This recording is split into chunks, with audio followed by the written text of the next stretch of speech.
G'day everyone and welcome to Insight NBA. I am Matty G, part of our mock series, Matty Mocks, Matrix Mocks, Mally Mocks, and Skitty Mocks.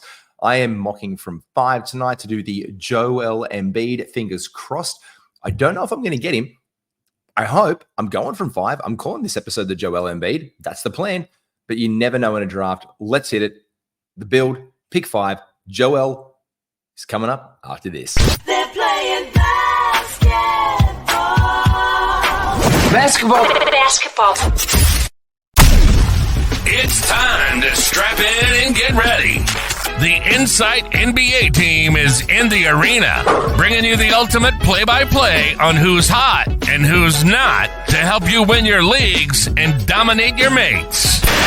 You're now hooping with your hosts, Matty G, Skitty, and Mally for the Insight NBA show.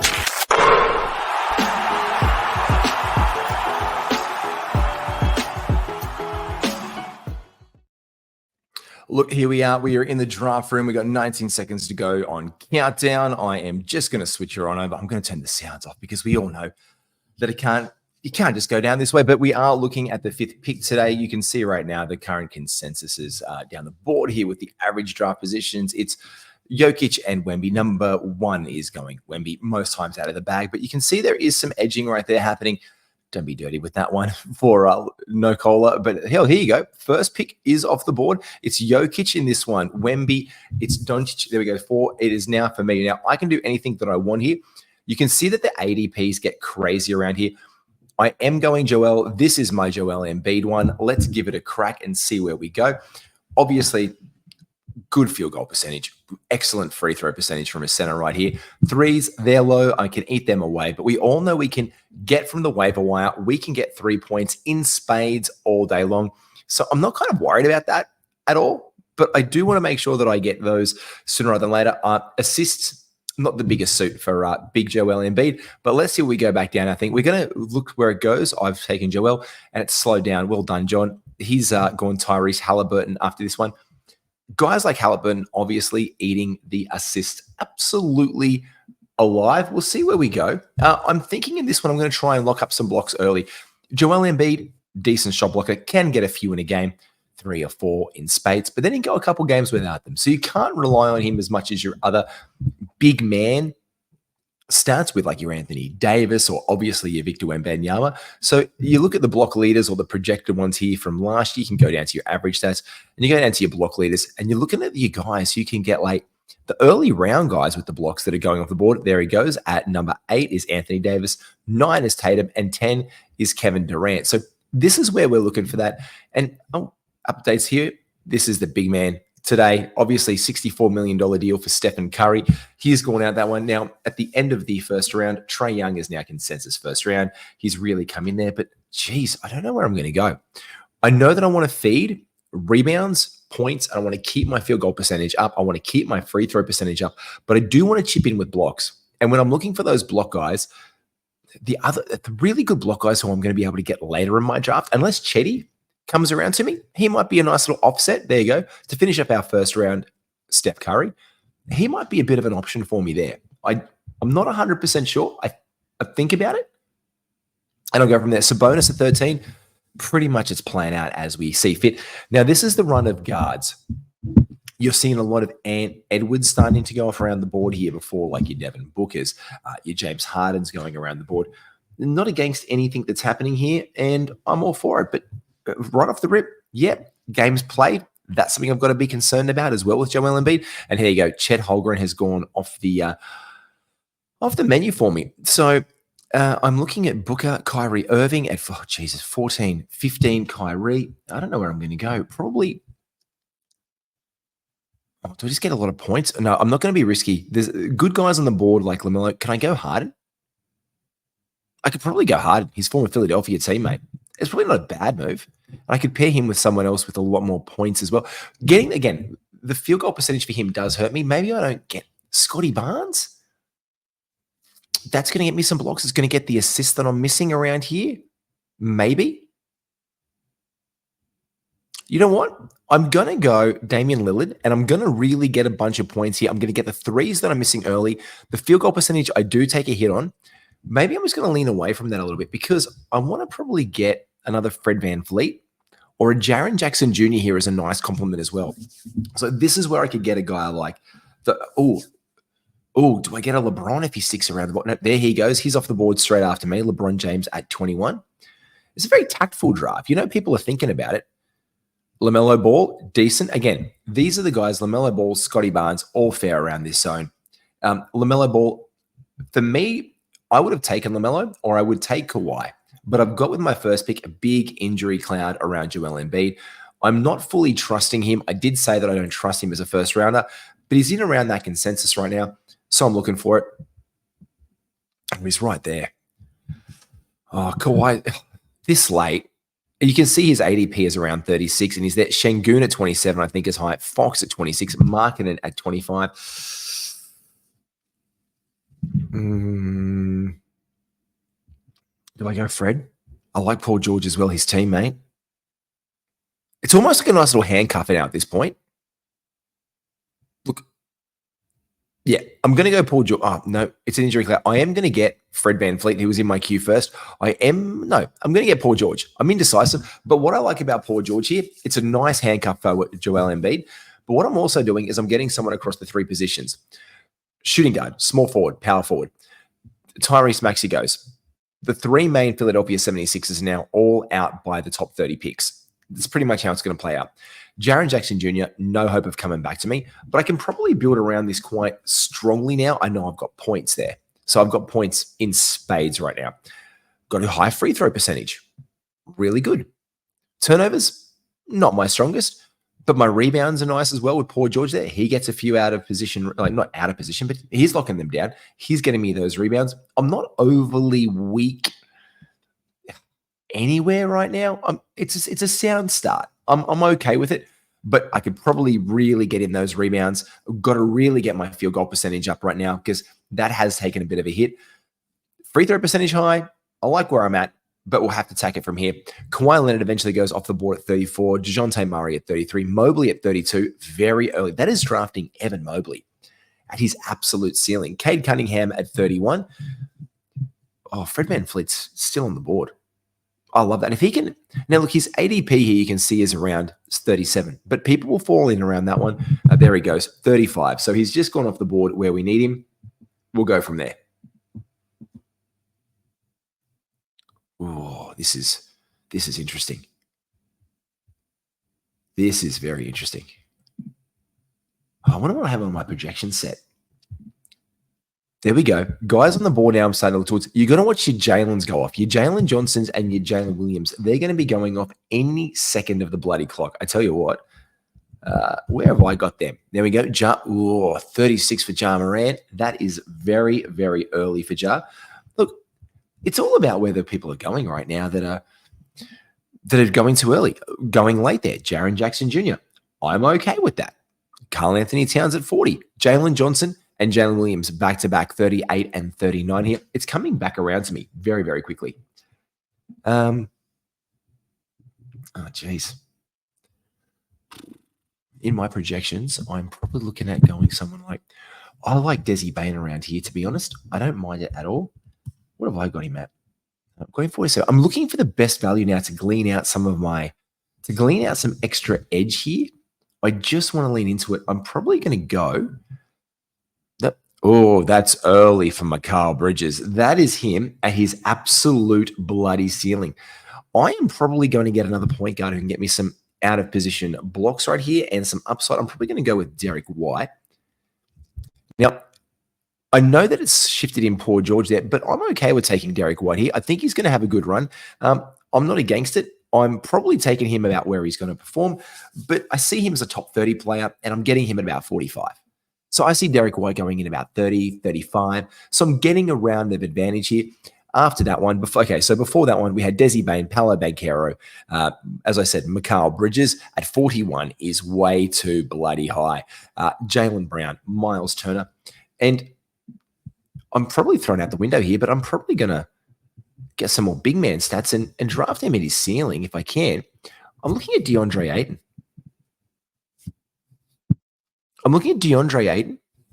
because I know I've got my center here in Joel Embiid. It's a 2 center comp. Jarrett Allen's gone out there. He was probably another shout that I could look into. I know I can get Isaiah Hartenstein late. I know I can get Mark Williams probably around my next round as well. Fuck. There goes Emmanuel quickly. Ayton, it's probably a nice handcuff. I actually want to fill up this small forward, power forward. DeMar DeRozan around here. I've got him at 42, I think, in my last pick. So I'm getting a round of value on a guy who does help me with his field goal percentage, an excellent free throw shooter. That brings that on up for me. It's a nice compliment to my team, especially with guys like Quickly, who I like going. Jamal Murray's going. I think if I can get DeMar, he's definitely on there. I don't mind Ayton here as well for that center spot. Oh, son of a bitch. There we go. Okay, Emmanuel Quickly, Pascal Siakam, DeMar DeRozan. It is kind of forcing my hand into a little bit of a.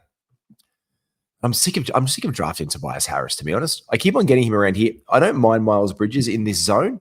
It's probably handy. Oh, yeah. Look, I'll take Miles Bridges, and no, he's just sitting there for me. Look, I'm going to DeAndre Ayton. High free throw percentage, high field goal percentage. It's going to bring that back up. I need to fill up 2 center spots, but this is what's really hard now. I've taken Ayton here at 53. So Jalen Duren before that. The thing with these guys like DeAndre Ayton and Joel Embiid is they're only center eligible. This is also the rub with guys like Mark Williams, Isaiah Hartenstein, Rudy Gobert, the other big centers that are all on the board right now, Zubac. They're only center eligible.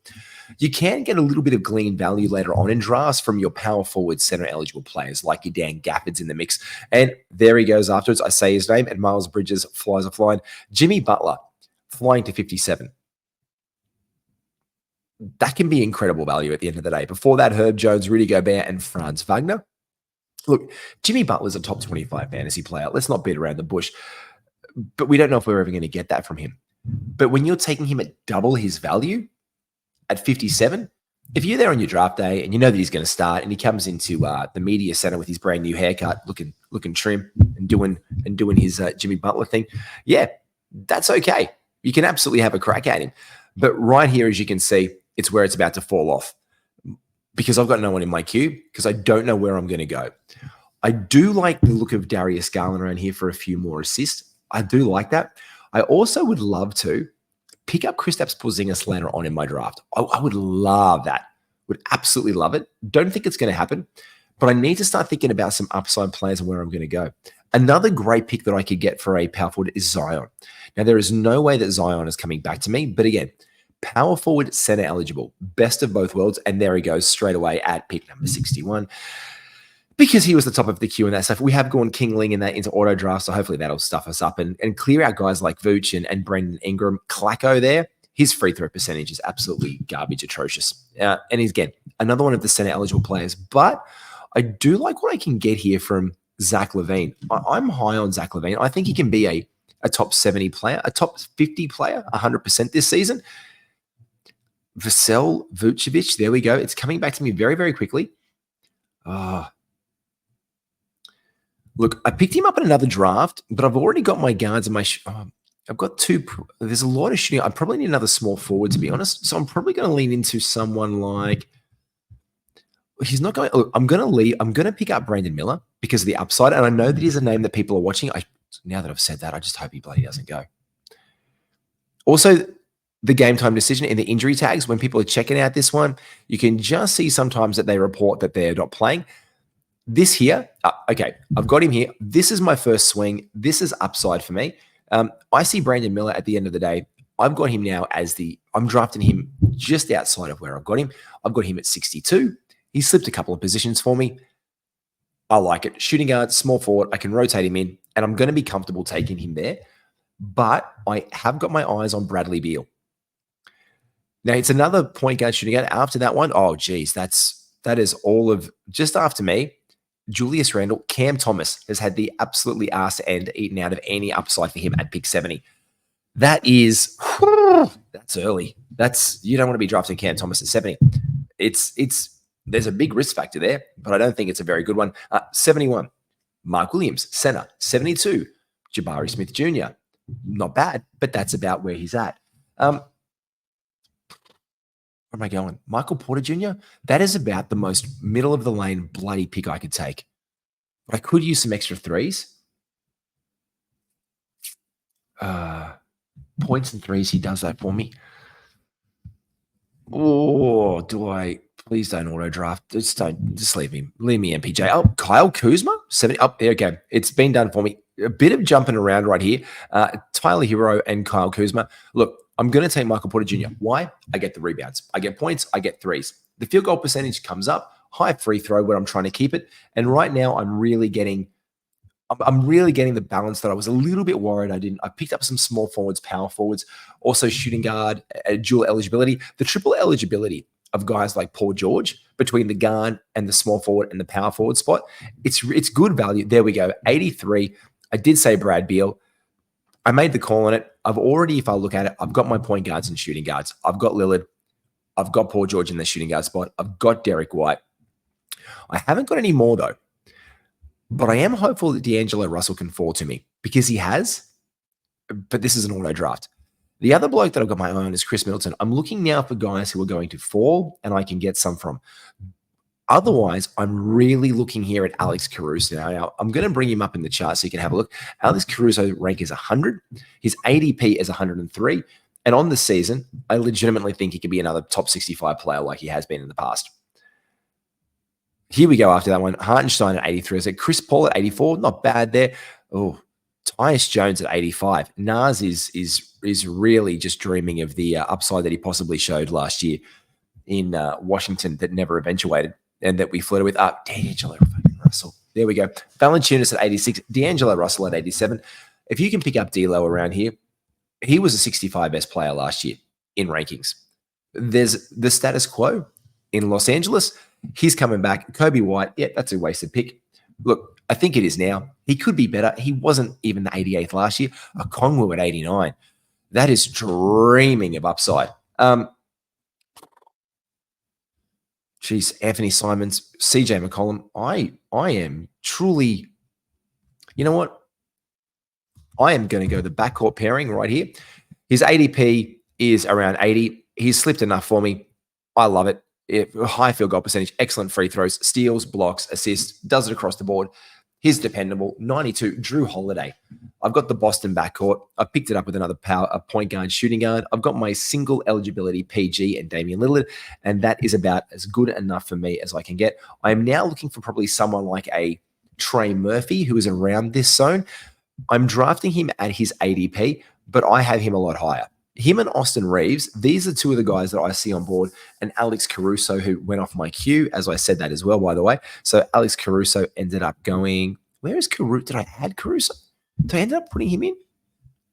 I did. No, I didn't. There we go. So there's him in my queue. Denny Advia, that is ceiling. Jesus, 96. Now look, Denny Advia could finish the year as the 96th best player. Maybe. In a stretch, they do want him there. Chris Middleton at 95. The value that we had a couple of weeks ago in mock drafts is now gone for Chris Middleton. People have seen him go outside 100, 120. They've heard the reactions. There you go. Chris Stapps at 97. But people have heard the overreactions to Chris Middleton not being drafted inside the 120. They're like, oh, he's too good for this. Oh, he's injured. And now he's swung the other way and he is being taken off the board anywhere between 90 and 100. So where you were getting basically 3 rounds of value from Chris Middleton, it's done. It's over. If you're drafting him now, unless he slides at your draft and you can get him back into the 110s, 120s, excellent. Take him there. But if not, that value around 90 is the upside there is absolutely eaten out right now. Look, Caruso is there. Trey Murphy is there. Like I said, I like Trey Murphy. I think that's going to fit the team really well. Boom. Fills my other forward spot. I like it. So when I'm looking through the team right now, let's bring it back up. Oh, geez, I hope I do this quick enough for you. There we go. So currently my Embiid build is Joel starting it off. I picked up Damian Lillard. I picked up Paul George, his teammate in Philadelphia. I've got Derek White, Brandon Miller. So I've got some upside there in Miller. I've got guys who are going to step up with KP out in Derek White and in Drew Holiday. I've got DeAndre Ayton, who I know I can get some good value out of, and I know who can perform. And if he's going and chugging along really, really well, if he's dominating, That's just trade bait for me. Now, guys who I did mention the name of, because this is why we don't mention names in trades, in mock drafts, especially if we're doing it, is they go off the board. But you need to know. Because after that, Draymond Green's gone out, and then two of the guys that I mentioned, Austin Reeves and Alex Caruso, have gone out. The thing we like about Caruso is that he is guard and forward eligible in OKC. It's good to see him getting the extension where he used to be PG, SG, SF. He's got the SG, SF designation right now. Upside guys there. Jordan Poole, I like that. Jesus, at 106, I don't mind that. Jeremy Grant at 105. And this is where we can start to get a little bit frisky with some of the upside value. Again, guys like who I mentioned earlier, Dan Gafford. Now, it probably hurts me a little bit, and I probably want to steer away from it, but I'm not against it entirely. I'm looking at late round guys and where they're going, because this draft has been all over the place, but currently I'm kind of liking the team and where it's at. I probably need some more points. Do I take Jalen Green or Colin Sexton again? See, these are a couple of guys who are getting points. You can look at here. Guys like Jalen Green and Colin Sexton, this is true. Guys like Klay Thompson, they're all giving you that. Of all of these guys last year, the one with the best field goal percentage or projected, that was their average stats last year, it was surprisingly enough Colin Sexton. The other ones do kook you a little bit. You look at the projected stats for this one, it's all based off points here. You've got guys like Jaden Ivey. That's really high for his points, but I do like Colin Sexton here. It is a point guard shooting guard. I like it. I'm going to take Sexton because at this point in time, I need points. And I know that sounds funny to say when I've got a Joel Embiid build, but you can get points later in draft. Maybe not your 20-point scorers that you used to, but you can get them. I had two really good options there. Derek Lively, there you go, center. He's off the board right now, which means Daniel Gafford is still here for me in my next pick, but it's not point sexy, so I'm not looking for that one. Guys like Pods, Dante DiVincenzo, you can get guys who can contribute points across the board really well. And if you look at the averages from last year, and this is the difference. Dante DiVincenzo last year at 1089, this year is his projection. Now, that's probably a bit much. He's coming off the bench as the sixth man. We know he had flyers as a starter last year after the trade, and he wound himself up in New York, and he was popping off and big, like, oh God, I got Dante DiVincenzo. He's a top 55 player. And it was a revelation.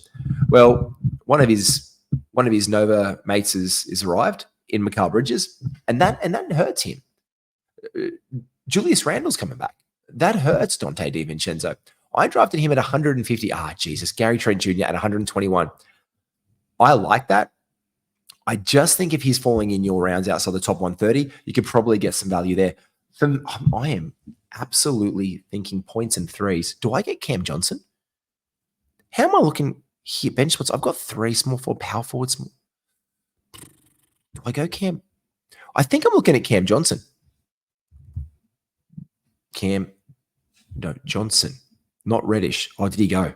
Oh, no, there he is, up the top. Skipped over his name. Last year, injured, in and out of the lineups. I just think it's a bounce back year for Cam. I like him there. I have him ranked in the top 100. So when I can look down, I get a player right here about 126 that I want. I'm 100% okay with that. Again, rebounds for him. He does get his steals. He gets the threes. His free throw percentage is pretty decent. It doesn't hurt me in any way, shape, or form. So that's okay. Best on board, guys. Guys like the homie Hackers Jr. He is being passed over on drafts so hard. Keontae George at 127. Again, love that. Love the upside of Keontae George in Utah. Don't need it. There we go. Zach Edey popping off the board at 128. And you can see I've got my center spots filled. It's a 2-center league. Again, if you're playing in a 2-center league, I'm not the biggest fan of it. I do like it because it's just another thing to do instead of having to get these guys with multi-positions. I get it. I get the edge for it. But at a point, yeah, it's a little bit whatever. But what I love about my team right now, I love my threes. I've really managed to buoy them up. I'm getting my points back on track. My steals are decent. My free throws are very good. My field goal percentage is about middle of the pack. I probably just want to lean into getting some more assists late if I can squeeze some of those out and some more steals. And just to get those assists up, best on board projections wise, we've got guys like Trey Jones. Scoot Henderson is a nice late round pick, but he does hurt my field goal percentage. And it is a little bit off right now, I would say, but Scoot can absolutely get me those assists if he's getting those minutes. I don't mind that whatsoever. Ooh, Kelly Olynyk as well. I do like that. These are off the projections on my sheet. I've got a few guys who I can look at. I do need some more points. No, I should be okay points-wise. No, I don't have to go too hard into it. I've probably got guys here like, Ben Simmons is really going to hurt my free throw percentage, but can I absorb it? Look, Ben Simmons could be like 8 points a game, 7 rebounds, 6 assists in a bloody heartbeat. And it's around that upside pick time right now. Yeah, I'm going to go Simmons. Oh, it does hurt. He doesn't take enough. And you know what? The volume that Joel Embiid gets, I'm going to absorb that. I'm going to get Ben Simmons into the team. Aaron Gordon before that one off the board. Klay Thompson, DeAnthony Melton. I like that pick of Melton around there. This is the last picks. It's coming back around to mine in a second. And I'm probably going to have to just take best on board, to be honest. Oh. Let's come on. Dylan Brooks. Look, I'm probably going to get some upside. It doesn't... Is Henry? If Scoot Henderson comes back to me, I know it hurts my field goal percentage, but shit, I just took a dump on my thing. Oh, I like Dyson Daniels as an extra guard.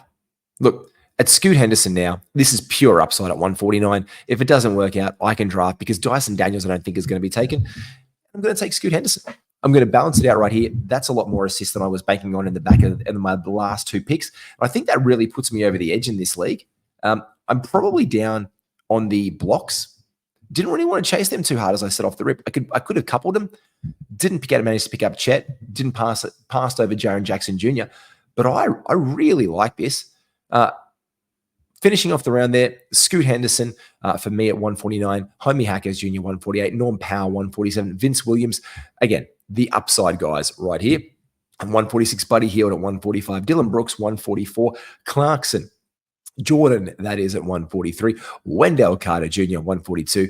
Dante DiVincenzo, my favorite Fanta pants there at 141 after me. And rounding it out up the top here, look, it's good to see him being taken. PJ Washington, I've seen him in so many drafts not be taken. That is about as safe as a last round pick can get. Keldon Johnson and Andre Drummond. There's a bit of upside there with Andre Drummond, especially if Vooch goes. And also Jalen Smith upside. Dyson Daniels, geez, I said his name and he's gone. Assist and points and rebounds there for Russell Westbrook. That's a nice last pick up there at 150. Grayson at 151 and Grayson Allen at 50. The team for the Joel Embiid has ended up like this one. I've got Damian Lillard, Paul George, Derek White, Brandon Miller, Michael Porter Jr., Trey Murphy III, Joel Embiid, DeAndre Ayton, Drew Holiday, Colin Sexton, Cam Johnson, Ben Simmons, and Scoot Henderson. You can get all of that info on our big draft board as well about where they're going and updated rankings. This is where I managed to glean some value out in the draft. And if you haven't yet, check it out. It is available now on our Patreon. It is coming soon to the web store in September. It's got my mock board. It's got Skinny's mock board. It's got Mally's mock board. It's got Matrix's mock board. And it has a consensus of all of us and over 220 player references pages. So you can see their fantasy history and if their punts and their builds can fit your team. We couldn't find the information anywhere. So we decided to basically bloody just do it ourselves. But this is what we love about it. This is why we do the fantasy. And this is where we've managed to glean some value out today. Looking down my rankings, the 2 guys, I've got no guys outside the top 150. And I've taken some big swings here just to make up last minute some rebounds and assists. Now, I didn't have to chase them, but I've ended up pretty strong anyway at the end of it. Now, we don't lean into these things on the standings and the projections, but what we want to have a look at is where we're going to finish up with our assists and our rebounds. And as I said, I was leaning into getting more assists towards the back end and our blocks. I don't give the projections here a little bit of a, look, it's a bit of a rug, but what did I want to get? I really wanted to hammer down my free throw percentage. I really wanted to get points. I'm behind some of these big scorers, but you can see guys like this are a little bit hollow in other areas where I'm stronger as well. I do like that from Brayan. The turnovers can beat him there. Threes can beat him there. Free throw percentage can beat him there. And it's going to be neck and neck in field goal percentage. Got the more points than him, threes than him at the end of the day anyway. Rebounds, he's going to have me there. And assist, he's going to get me. But I'm going to pull him back on things like steals and the turnovers. And I could probably go head to head with him. I like that a little bit more. But as far as I'm concerned, this This isn't a bad build. You could probably lean into some more punt specifics for it. But when you've got a guy like Joel Embiid and you're unsure about how many games that you're going to get from him as well, it also can be a really good strategy for him to come out of the blocks and couple him with another guy for another tasty trade target, especially if you're looking for, look, a Joel Embiid Anthony Davis trade. If Anthony Davis is playing healthy and the Lakers are on a run like they were last year, that's one I'd be willing to make. So this is where I've fed into this Joel Embiid build. I've come out in my projections pretty clearly up the top. I probably needed to do a little bit more work on steals and blocks, as I said. Field goal percentage, that needs some work as well. But my free throw percentage, my points, they're high. My threes are high. My rebounds are high. And I've got really balanced assists on norm for the rest of the league. I like what that does. I think it's in a good position. And this is my Joel Embiid build. And again, the thing with the Joel Embiid build, as we say with these ones, is that you want to feed into it where you can just really just get your hands onto it and build off a guy that's going to give you a stable foundation. What does Joel Embiid do? Easy. Points, free throw percentage, and he's an okay rebounder. He's not a great rebounder. He's a good rebounder, but he also has really good field goal percentage. So with that field goal percentage, you can absorb, and with the amount of volume and free throw percentage, you can absorb some of the weaker free throw guys that I got at the end there, like Ben Simmons, who again, if he starts off hot, you trade him. Because people are going to be like, oh, look, Simmons is back. Yeah, oh, yeah, he's back. Check out this, almost triple-double again. People are going to be loving that in your leagues. Get someone in that feeds your stats a little bit more. That's a bit of a trade technique. Get that in there. Use it. Abuse it. Do whatever you want. Just go out and bloody win your leagues. That's what you're doing it for. This was my Joel Embiid build. Make sure you like and subscribe to all of the things on Insight. We will see you soon. We've got more drafts coming for the first 12 picks. We might even go up to 14. We might get crazy with it, guys. Take care. Be well. We will see you soon on the next one. And also don't forget to visit our sponsors, Standard Squeeze, where you can get 15% off your order with IFS 15. Take care, everyone. We'll see you soon.